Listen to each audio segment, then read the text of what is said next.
In today's video, I wanted to debunk some of the most common credit myths that people believe. These credit myths can keep you from making the right decisions when it comes to your credit. So make sure to watch this video to see if you believe any of these myths. Myth number 1, your income affects your credit score. Many people believe that a high income automatically translates to a good credit score, or that a low income means a poor credit score. In reality, your credit score is based on your credit history and payment behavior, not your income. Of course, having a higher income can make it easier for you to pay your bills on time and maintain a good credit score, but a higher income does not factor into your score. Someone who has lower limits and a lower income who is making their payments on time can have a better credit score than someone with a higher income with higher limits who is maxing out their utilization and missing their payments. Myth number 2, checking your credit report will hurt your credit score. Some people are afraid to check their credit report because they believe it will lower their credit score. However, checking your own credit report is considered a soft inquiry, which does not affect your score. In fact, I recommend checking your credit report regularly to keep an eye on your credit score and catch any errors that could be hurting it. The only time checking your credit score will negatively affect your credit is when you apply for something like a car, a home, or a credit card, and the lender will check your credit history for approval. Even though there is a ding on your credit when you apply, this is a minor setback for the positivity that comes with building new credit or purchasing a home or a car. Everyone seems to be obsessed with inquiries when in fact, if you have a poor credit score, it is highly unlikely that inquiries are the main factor bringing you down.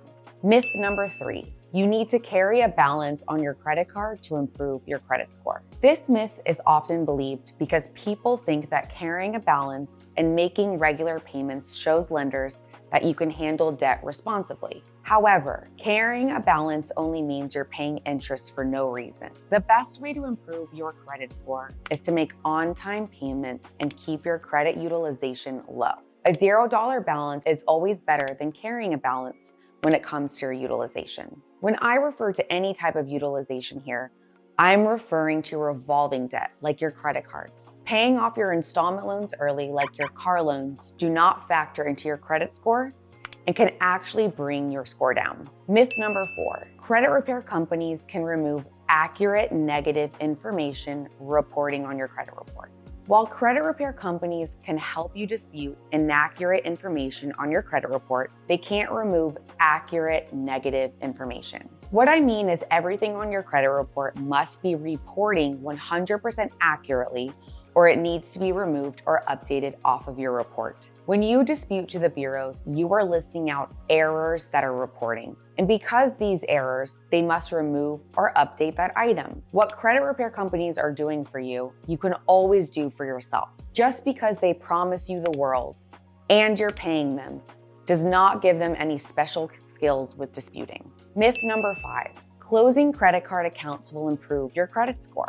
This myth is often believed because it seems logical that having fewer credit accounts means less debt and a better credit score. However, the opposite is true. Your credit score is partially based on your credit utilization ratio, which is the amount of credit you've used compared to the amount of credit that's available to you. If you close a credit card account, your available credit decreases and your credit utilization ratio may increase, which could lower your credit score. Not only does your available credit decrease, your length of history is affected since you are closing that account. What I recommend is always trying to open 2 to 3 revolving accounts and 1 installment loan that you can keep open and active forever to continue to raise your limits over time and build your length of history. So there you have it. 5 common myths about credit that are simply not true. If you are wanting to get started working on your credit, watch this video right here. It is the first video in my credit disputing series where I walk you through step-by-step how to fix your credit on your own. My name is Ari Gruman. I hope you liked this video and I'll see you in the next one.